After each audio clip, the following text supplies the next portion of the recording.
Talvez o que eu vou te dizer agora soe como heresia nos primeiros 30 segundos, mas eu preciso que você desligue o filtro religioso e ligue o filtro lógico. Existe uma chance muito alta, quase absoluta, de que você tenha passado a vida inteira tentando operar uma máquina sem nunca ter lido o manual de instruções. A maioria das pessoas acredita que Jesus veio à Terra para ensinar moralidade, bondade ou liturgia.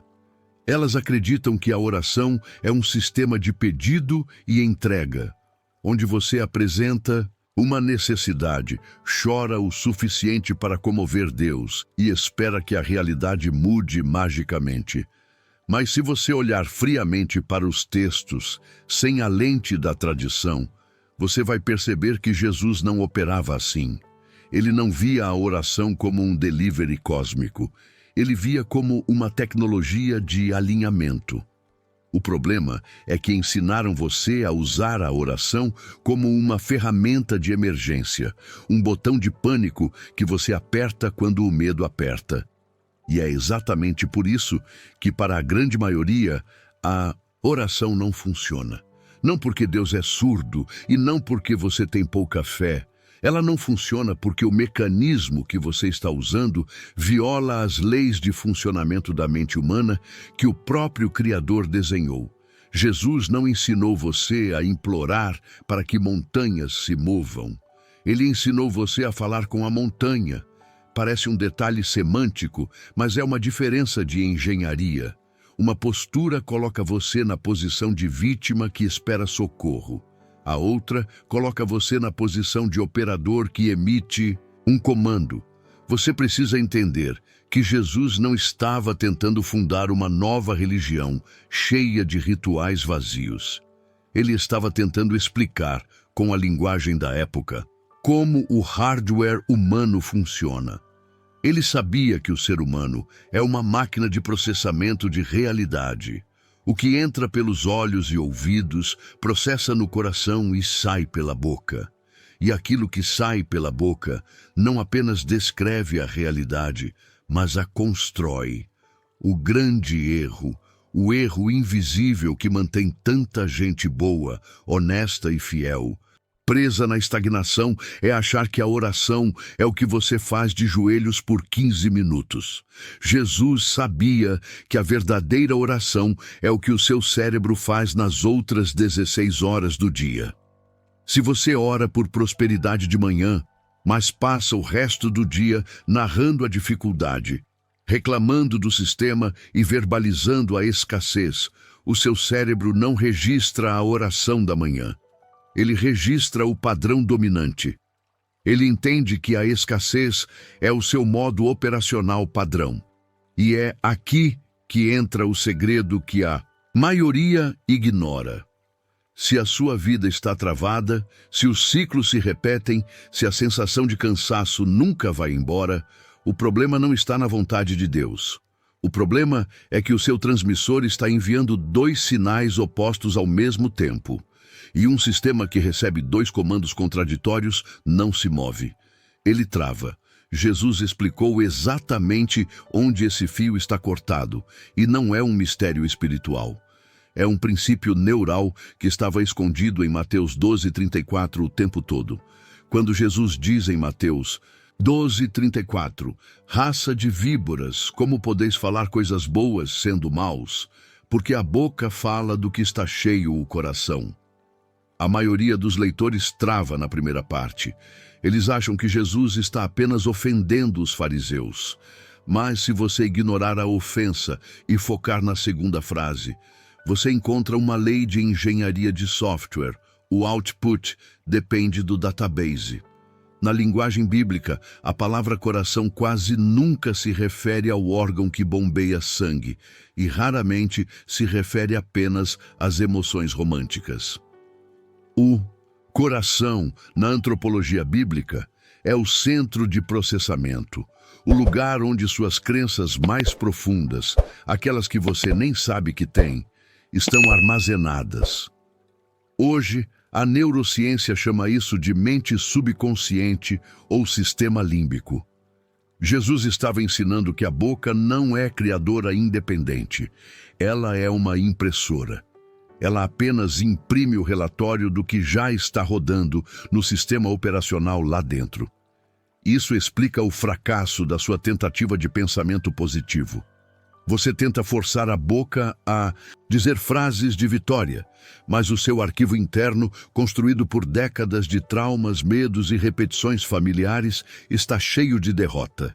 Jesus estava dizendo que é tecnicamente impossível sustentar uma fala de vida se o depósito interno está cheio de morte. É um conflito de hardware. E aqui, a ciência moderna confirma a teologia antiga de forma assustadora.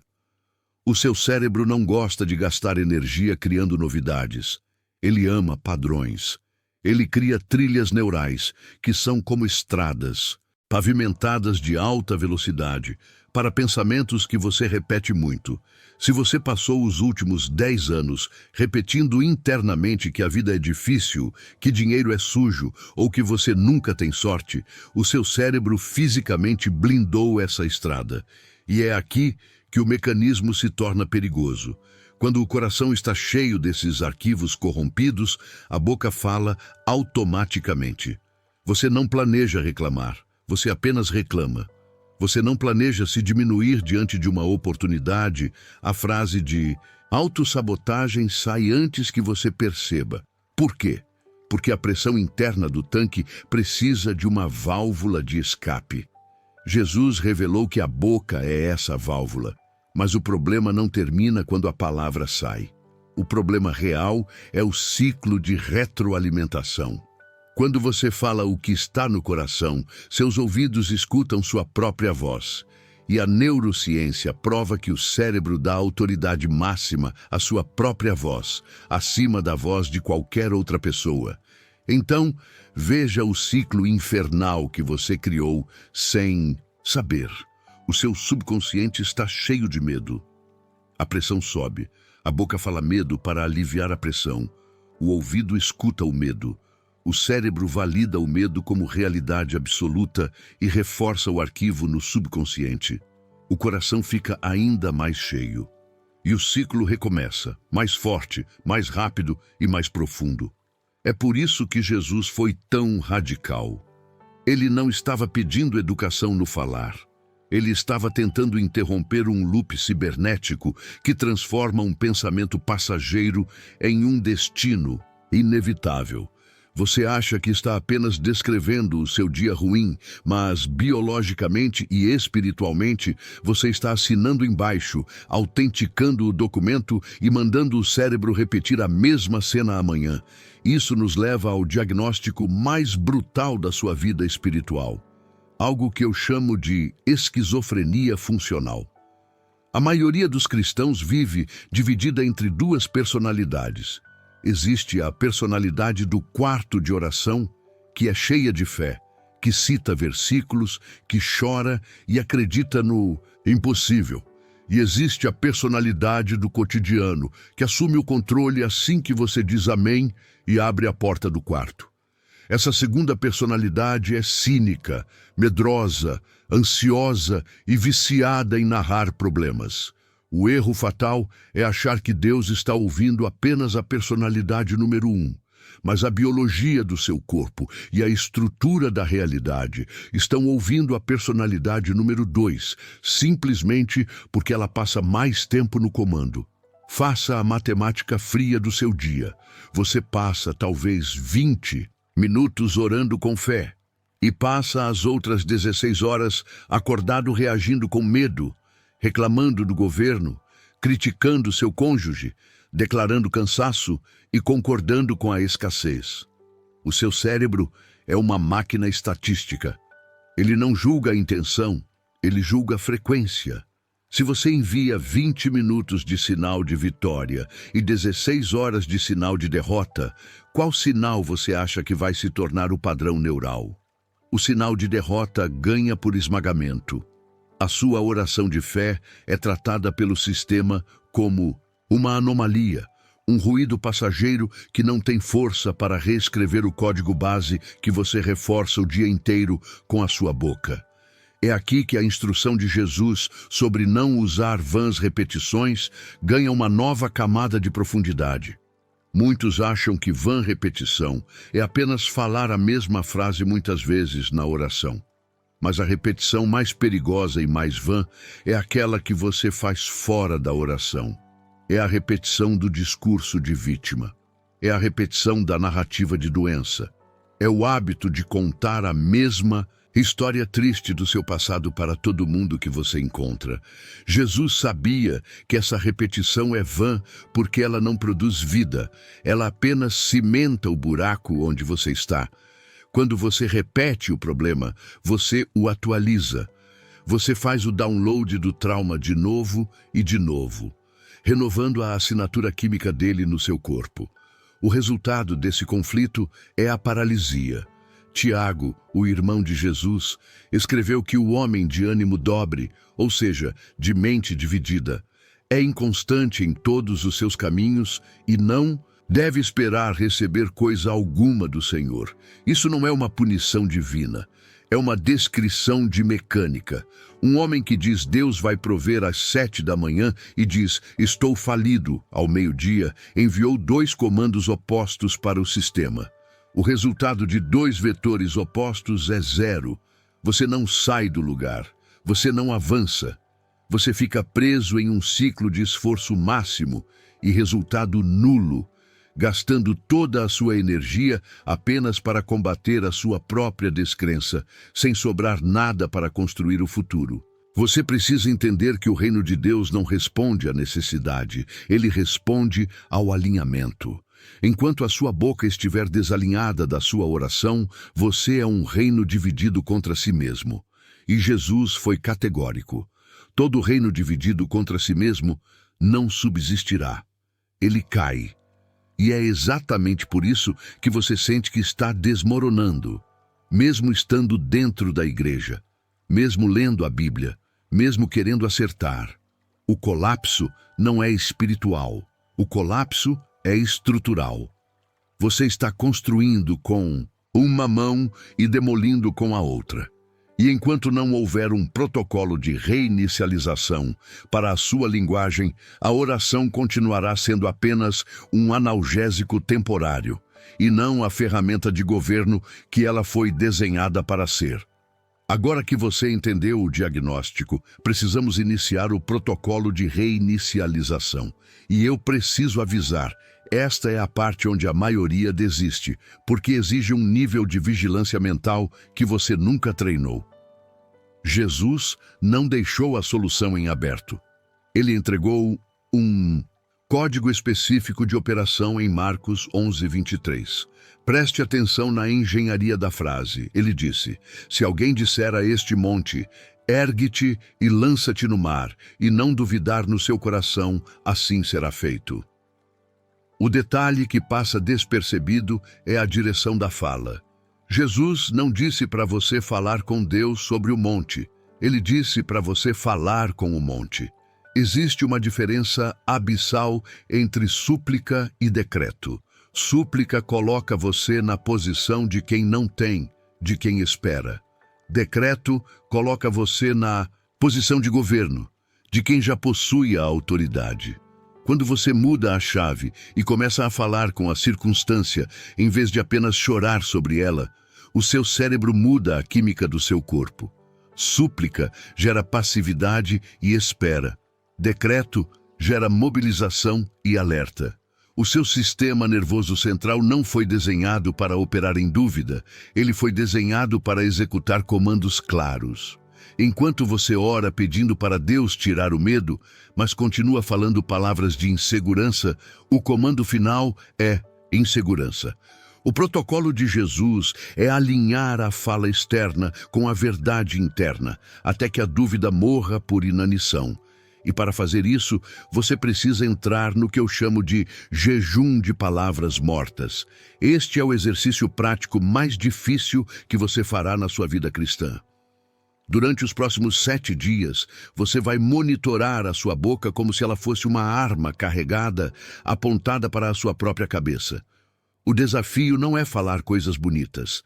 O desafio é parar de falar coisas mortas. Toda vez que você sentir a vontade automática de reclamar do cansaço, de narrar a dificuldade financeira, de criticar alguém ou de se diminuir, você vai fazer algo radical. Você vai calar a boca, literalmente. Você vai interromper o circuito neural no meio do processo. Jesus disse: seja o vosso falar sim, sim, não, não. O que passa disso é de procedência maligna. Por que maligna? Porque o excesso de palavras geralmente é a justificativa do medo tentando se explicar. Ao cortar o suprimento de palavras negativas, você começa a matar os neurônios viciados em fracasso. O cérebro funciona com base em uso. Se você não usa a estrada neural da reclamação, o mato cresce nela. A trilha desaparece. No início, você vai sentir uma abstinência real. Você vai sentir uma vontade física de verbalizar o problema, porque o seu corpo quer a química da vitimização a que ele se acostumou. Mas se você resistir, se você mantiver o silêncio onde antes havia ruído, você abre espaço para instalar um novo software. É aqui que você começa a usar a repetição intencional. Você substitui a frase "eu não aguento mais" por "tudo posso naquele que me fortalece". Não como um papagaio, mas como alguém que está martelando uma estaca no chão para firmar uma tenda. Essa é a verdadeira engenharia da fé. Não é sentir arrepios no culto de domingo. É a disciplina brutal de vetar qualquer palavra que não esteja alinhada com o futuro que você quer criar. Jesus não estava brincando quando disse que pelas suas palavras você será justificado e pelas suas palavras você será condenado. Ele estava descrevendo o tribunal da sua própria mente. Se você quer ver o milagre fora, primeiro você precisa parar de assassinar o milagre dentro. O protocolo é simples. Se a palavra não constrói, ela não sai. Se o pensamento não se alinha com a promessa, ele não vira som. É o silêncio da carne que permite o grito do espírito. E quando você domina a sua língua, diz Tiago, você se torna capaz de refrear todo o seu corpo e, consequentemente, todo o seu destino. Tudo o que dissemos até aqui é apenas informação. E informação, por si só, não muda a vida de ninguém. O que muda é a decisão irrevogável de aplicar. A partir deste segundo, você perdeu o direito à inocência. Você não pode mais dizer que não sabia porque suas orações não funcionavam. O véu foi rasgado. Você agora entende o mecanismo. Você sabe que a sua boca é o leme que dirige o grande navio da sua vida, como Tiago ensinou. E que até hoje, você talvez tenha deixado esse leme solto na tempestade, guiado pelo medo e pela reação automática. Mas o tempo da ignorância acabou. Deus, em sua misericórdia, trouxe você até este vídeo não para te condenar, mas para te entregar as chaves do governo que você abriu mão. Nós vamos selar este ensino agora, não com uma oração de súplica desesperada, mas com um decreto de alinhamento. Eu quero que você feche os seus olhos, não para fugir da realidade, mas para focar na única realidade que importa agora. Você vai dar uma ordem ao seu próprio corpo, à sua própria mente e à atmosfera espiritual ao seu redor. Você vai avisar ao seu cérebro que o padrão antigo de reclamação, vitimização e morte acabou de ser revogado. Não repita isso mecanicamente. Sinta o peso de cada palavra enquanto nós reprogramamos o seu caminho. Pai, em nome de Jesus, eu me apresento diante da tua corte, não como uma vítima das circunstâncias, mas como um filho que assume o governo da própria vida. Eu peço perdão por ter usado a minha boca para profetizar ruína, escassez e doença sobre mim mesmo. Eu reconheço que o meu discurso interno tem sido o meu maior inimigo. Mas hoje, pela autoridade do teu nome, eu decreto o fim desse ciclo. Eu ordeno ao meu cérebro que rejeite todo pensamento de morte. Eu ordeno à minha boca que se cale diante do medo e só se abra para concordar com a tua promessa. Que cada palavra que sair de mim, a partir de agora, seja semente de vida, tijolo de construção e espada de avanço. Espírito Santo, seja o guarda da minha porta. Que a minha língua perca a capacidade de reclamar e ganhe a habilidade de criar. O velho homem está morto. O novo padrão começa agora. Abra os olhos. Sinta a diferença no ar. Isso não foi emoção. Isso foi legislação espiritual. O ambiente ao seu redor já mudou, porque a autoridade mudou. Mas escute bem o meu último aviso. O teste virá. Ainda hoje ou amanhã cedo, uma situação vai surgir para tentar arrancar uma reclamação da sua boca. O medo vai tentar te fazer falar o que você sempre falou. O diabo vai testar se esse decreto foi real ou se foi apenas teatro. E é nesse momento exato, quando a pressão vier, que você vai decidir se volta para o deserto ou se entra na terra prometida. A escolha de calar o medo e profetizar a fé é sua, e você terá que fazê-la todos os dias, até que ela se torne quem você é. Se você entendeu a gravidade do que acabamos de fazer aqui, se você realmente decidiu parar de sabotar o seu próprio futuro, eu quero que você deixe um sinal público dessa aliança. Não escreva um amém automático. Escreva nos comentários a frase: "Eu governo a minha boca". Isso não é para o algoritmo, é para você. É o seu primeiro ato de materialização da nova postura. Escreva: "Eu governo a minha boca".